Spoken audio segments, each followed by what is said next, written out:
this Friday, the 17th of October, 2025, and coming to you live once again from Northern Israel to talk about what's going on here in the muddled East, where there is at the moment a great deal of uneasy tension, as we hope that Israel will somehow manage to get back the remains of all the remaining hostages held in Gaza. Well, at this point, they're all presumed to be dead, according to Israel's estimations. And there's still 19 of them, last I heard, being held in Gaza. Hamas yesterday said that they'd released all 9 of the hostages that they could find, and all the live ones, of course, and all the dead ones that they said that they could find. Israel sent them a list of places where to find them. And Gaza continues with their rounding up and execution of people in Gaza. So Hamas is killing Palestinians, which of course breaks the brains of those who've been chanting, from the river to the sea and all that stuff for the past 2 years. Now they see for themselves, but of course they're in denial that Hamas is doing the same awful things to people in Gaza that they've always done, before the war and during the war, and now again after the ceasefire has been implemented. But this war is not over, because Hamas has said very clearly they don't intend to follow the rest of the plan, in that they don't intend to give up their weapons.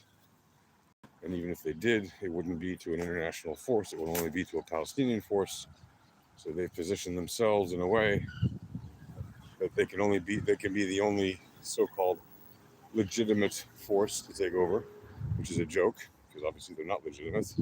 They're a terrorist organization who've committed barbaric or atrocious acts, I should say, war crimes. They attempted genocide, they committed genocide, but they had the intent to kill as many people as they could in Israel. And they wanted to kill in part or in whole a people, which is the Jewish people and the people of Israel. So they committed genocide, they just failed at actually killing every single person. And you can say, well, but Israel committed 60 genocides. No, Israel never intended to kill those people. The people that died that were innocent in Gaza, were in large part either held in shields or were accidentally, killed as a result of some, military event or some terrorist event.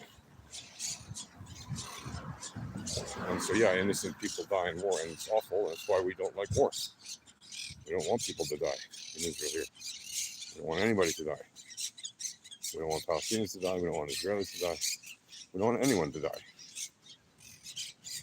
Least of all our, honored guests who are here from other countries, who come here to learn or, to study something, to work in something, or just to visit and explore the land and get to know Israel and, Judea, Samaria, Gaza, as well as, the main, country of Israel. What is today Israel, anyway. And, Trump has said now on multiple occasions that Hamas would be disarmed one way or the other. He's also told Prime Minister Netanyahu to not be so antsy to get back in the fight, because Israelis are pressuring him to do something about the fact that they have not released all of the hostages that they said they would within 72 hours, as they agreed to do. We're now well beyond that time, and they refuse to retrieve any more dead hostages, and they have not enabled Israel's special forces or other rescue teams to go and do the work necessary to find and retrieve the dead bodies. And again, Hamas is taking over Gaza. They've created this fake special group called the Gaza Security Police, which is just Hamas by another name. And they're already being reported as Hamas is taking over and spreading law and order. And Trump even said Hamas was killing bad gangs in the last few days, and that it was, okay with him that they were just, killing these other gangs. The thing is, those gangs, while they may be bad, were gangs that were fighting Hamas. Some of them were, helping Israel to get it done. Others were just gangs in Gaza that were fighting over feudal territory disputes. And so the people of Gaza find themselves once again under the boot of the Hamas terrorists, and they will be under that boot for the next whoever knows how long, until Hamas actually gives up power, which it does not seem to be the case that they're going to do that anytime soon unless they're forced out. But again, you have Trump already telling Bibi not to go in and do the job, even though he has said multiple times that if necessary, it would be violently done. And he said that it would happen, that they would be disarmed, like no questions about it. They will be disarmed. It'll happen one way or the other, with violence if necessary, but perhaps violently, as he said, and that Israel would have his full backing and the backing of the United States if it was necessary for Israel to do so. Right? And in theory, the Gazan, Hamas terrorists don't really have much leverage at this point. They're holding a bunch of dead hostages, but they are dead, so they can't feel any more pain themselves. Whatever sick things they may do, they don't have the ability to cause those people any more pain. They might still traumatically harm their families and their emotions and their psychology, but they can't physically harm anyone that was taken on October 7th to Gaza. So that is the real short of it. I'll be back very soon. In fact, I'm going to see if I can put this on pause or something. If you bear with me for a couple minutes, I'll just continue this. But I need about a minute or so. So I'll see you guys probably in about a minute from now, okay? Cheers.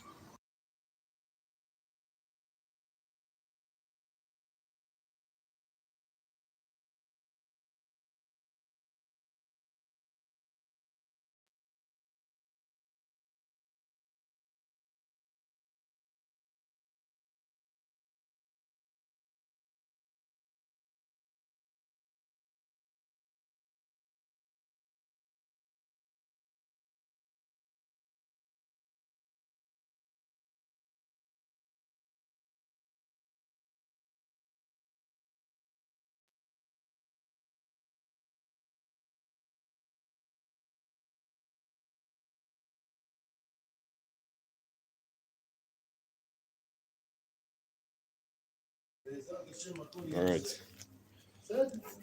So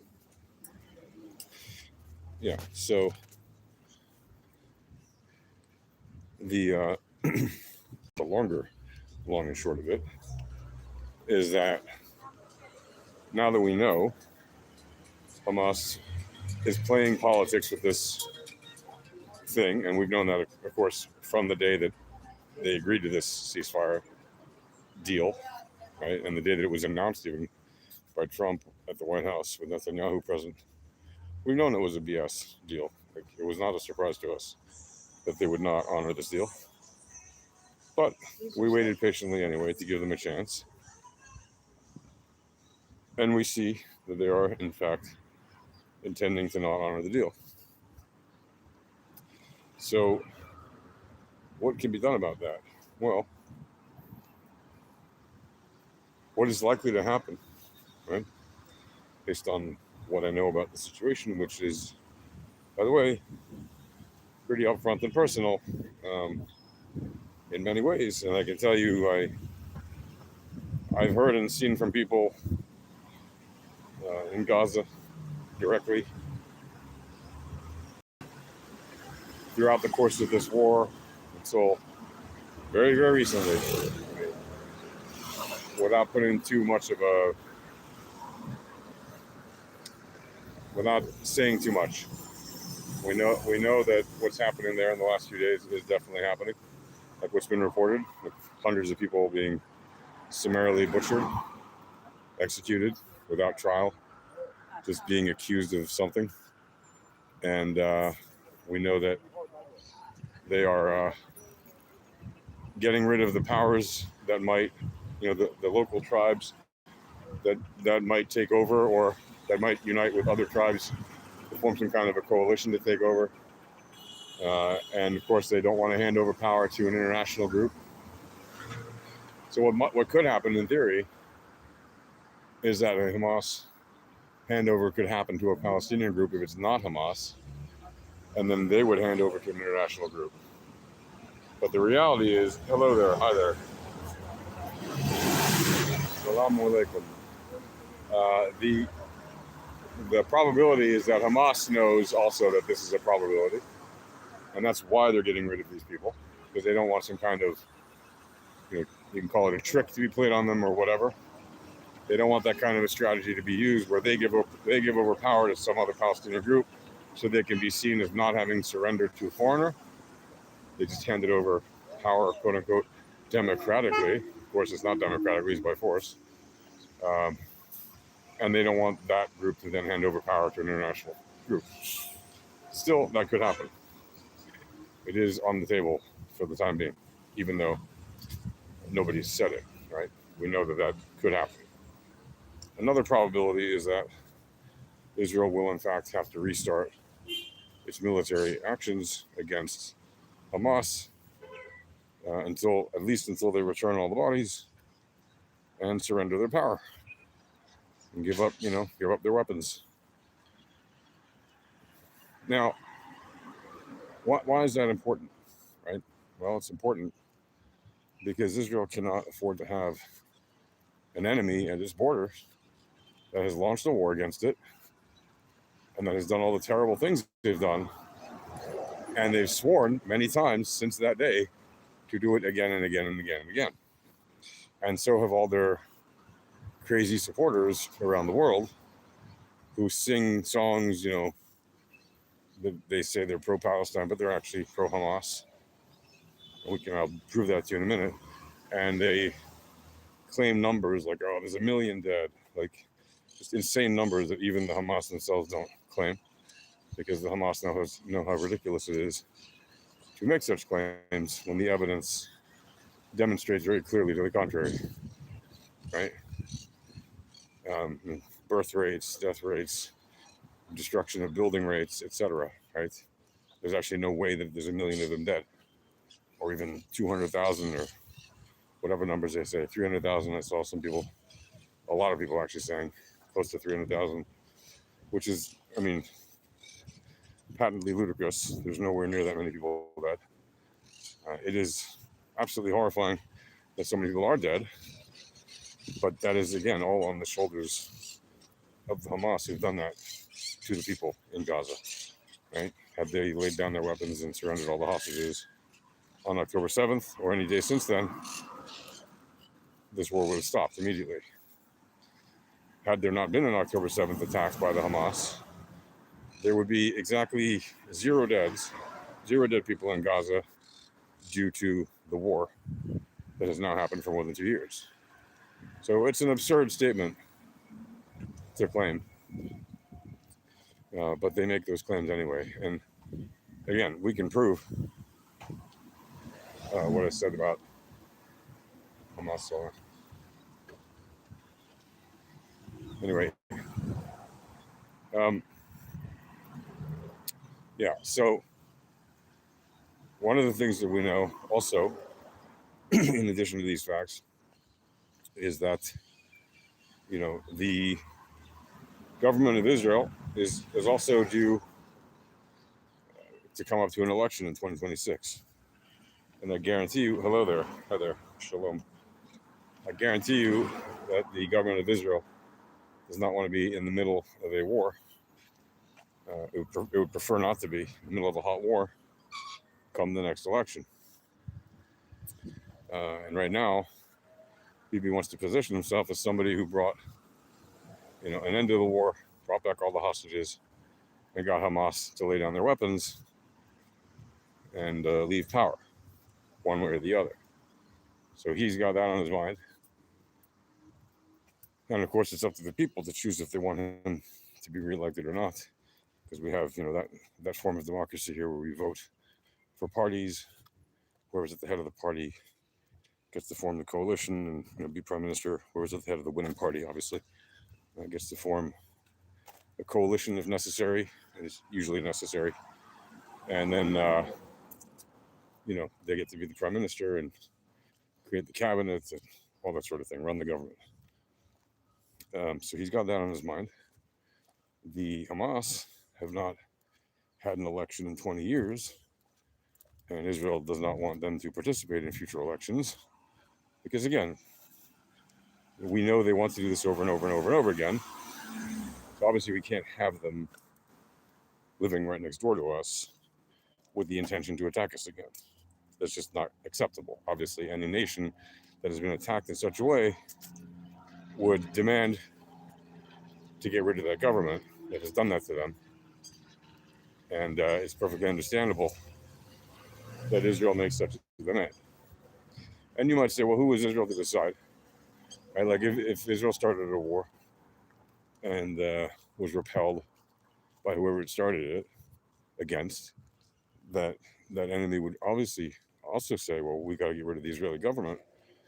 And then, Israelis might be like, well, hey, hang on, we have a democratically elected government. Okay, well, first of all, if Israel started a war, which it has never really done, right? The one time in 1967 that it struck first, it was because we were about to be attacked. And that's a preventative strike. So when you know you're about to be attacked, you have a legitimate right to strike first. It's even, whether you're religious or not, just it's a fact that it's written even in the scriptures, right? In the Hebrew scriptures, the Bible, the Torah, it says, if your enemy rises to strike against you, strike him first, if you can, right? So that's exactly what happened in the 6 Day War. So that's not the same thing, right? Israel has never actually started a war belligerently seeking to invade another country, take over its land, wipe out its people, etc. It's not something Israel has ever done. It's not something Israel wants to do. We want to live here in peace. Ken Chaver, shalom lechem, hello to you. So Israel is not a country looking to harm our neighbors. Right? We're not looking to destroy our neighbors. But again, all of these facts that I'm telling you about what the probabilities are, right? They are all contingent upon one thing. It's all about whether or not Hamas is willing to actually lay down its arms and lay down its power, which is something they ideologically don't want to do because they are still hell-bent on destroying Israel and killing as many people in Israel as they can. Jews, Christians, doesn't matter what, even Muslims, they don't care. Anyone, atheists, whatever. They just want to kill as many people in Israel as possible. Right? And again, if you're going to tell me, well, it's in their charter that they changed it, they only want to destroy Israel. First of all, what? So you're okay with them just wanting to destroy Israel, which means also killing every person in Israel, just because they said, oh, we don't actually want to kill every Jew around the world. They actually do still want to kill every Jew around the world, and they still write about it in authoritative books that they publish. And they don't just want to kill every Jew, by the way. Anyone who's not their particular version of Islam, which is a very particular version of Sunni Islam, they want to either kill or convert or force them to pay humiliation tax called the jizya.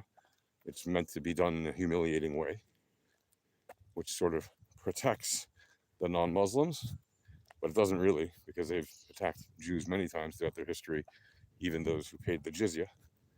And somehow the fact that non-Muslims aren't required to serve in their armed forces is supposed to make that all okay. Or you can be a sex slave. I remind you, here in Israel, we have over 2 million out of the 9 million people that live here, over 2 million are Muslims, and we don't require them to serve in our army, and we don't require them to pay a humiliation tax. We don't make them pay a jizya or anything else like that. That's not a thing. There is no jizya tax, and we don't humiliate our Arab brothers and sisters here in Israel. They are equal citizens to us, and they actually do have more rights than us in the sense that they don't have to serve in the army. And you can tell them, yeah, but they don't have the right of return. Okay, they don't have the right of return because demographics, right? If suddenly 10 million Palestinians from overseas claimed the right of return and all showed up, it would be this country's Jewish majority would evaporate in an instant, and our democracy would be instantly, not a country for Jews. And then we'd have to decide, do we still want to have a democracy? Or do we want to not have a democracy? In which case, we might have a government that does not give everybody equal rights, right? Some people have proposed, well, why don't we just all live in one country? And as long as the Palestinians accept the laws of the land and, serve the country just like Jewish Israelis do, and we all live under the same law, and we all live in peace. And what's the problem with that? Again, the problem with that is demographics, whether you like it or not. If suddenly we have even 6 million more, right, or 5 million more, or even 4 million more Palestinians in the country. Right now there's 2 million in Israel, right? 2 million Arabs. Most of them, by the way, very patriotic. Some of them not.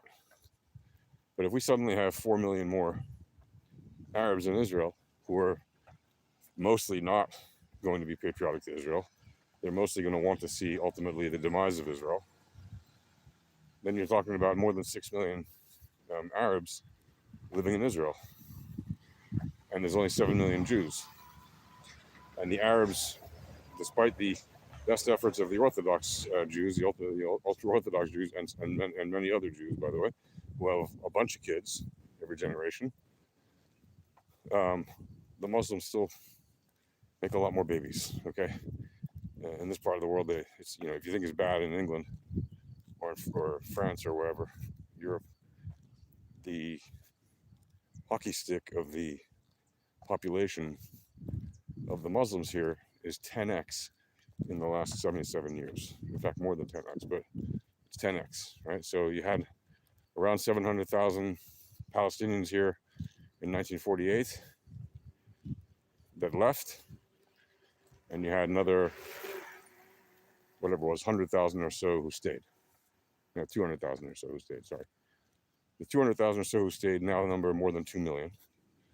And the 700,000 who left, now, if you include all those that left the region entirely, as well as those who live in Judea-Samaria area, in Gaza, they have grown to more than 14 million.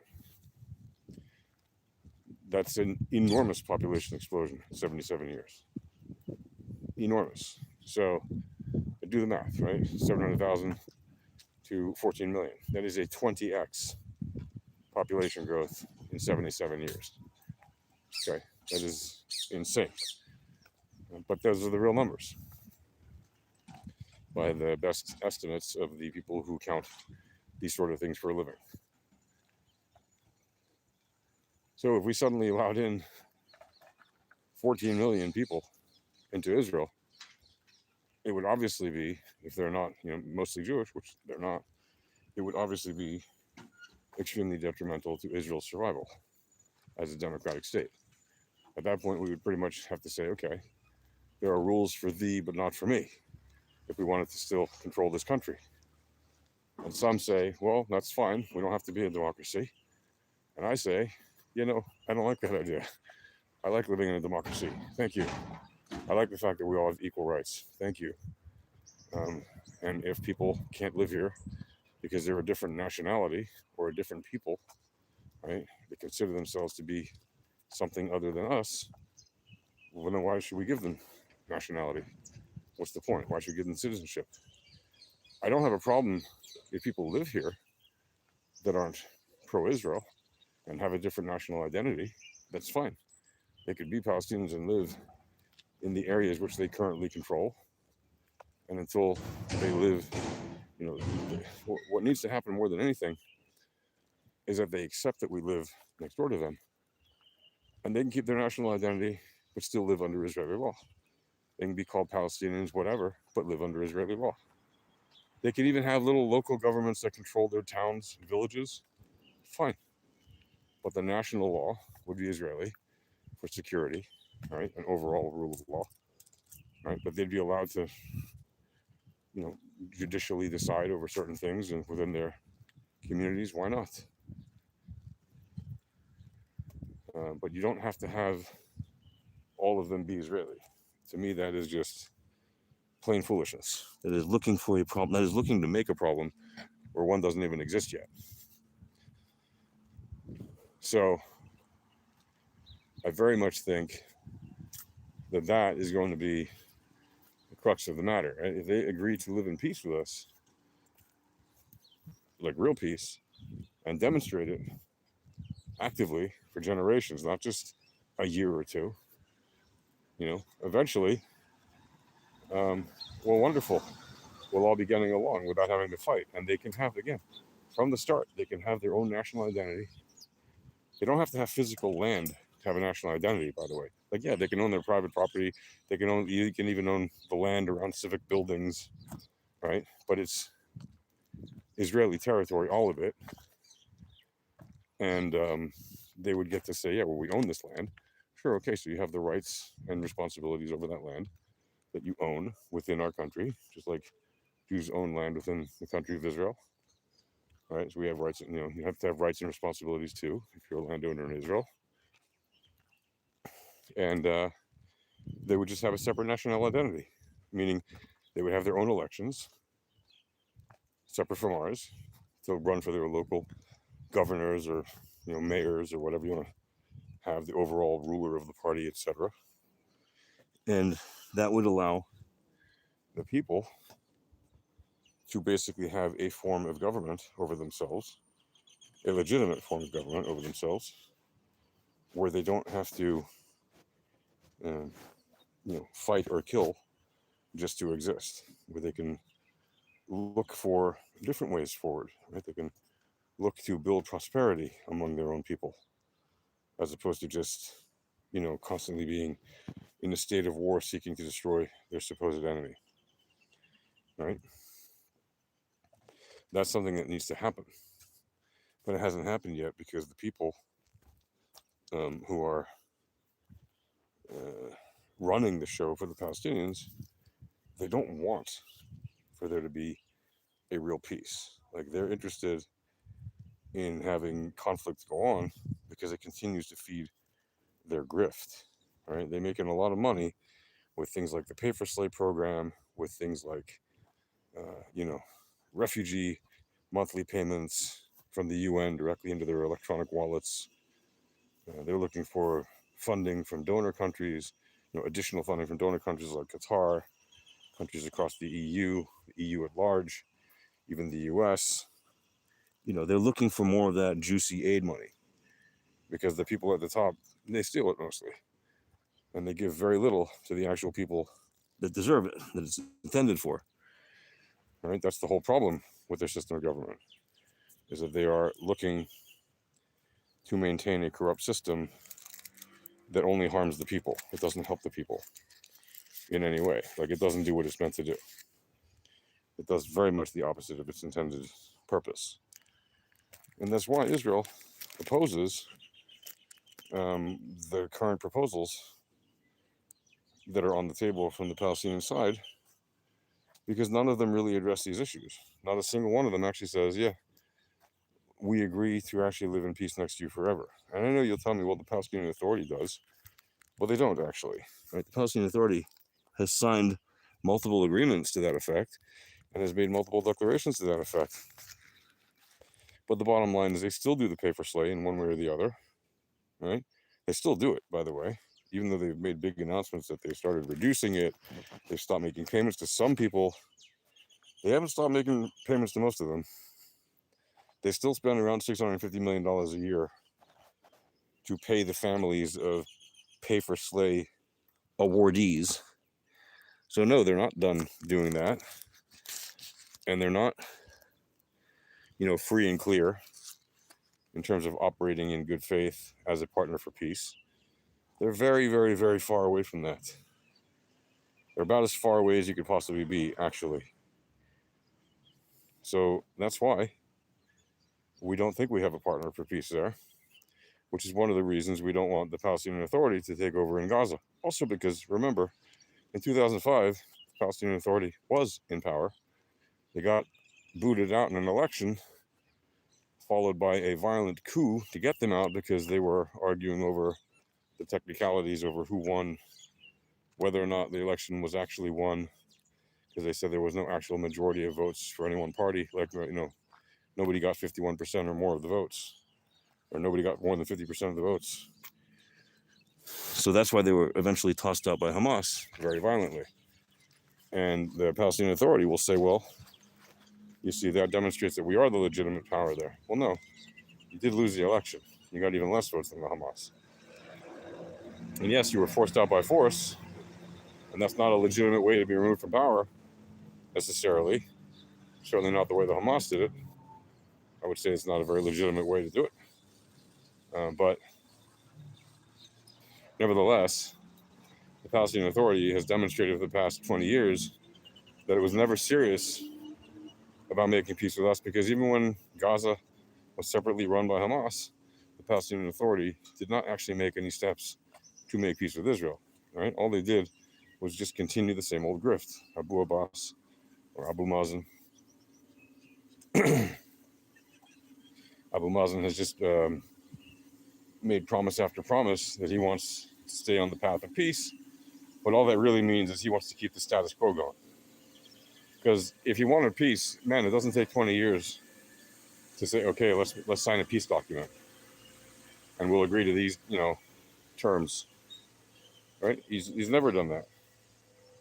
He just keeps the grift going, because the longer he can keep the grift going, the longer he can stay in power, the longer he can just keep filling his bags with money. The guy's a billionaire, just like Arafat was. He doesn't give a damn if the conflicts end or not. And the longer it goes, well, it's a sick Cadillac around here.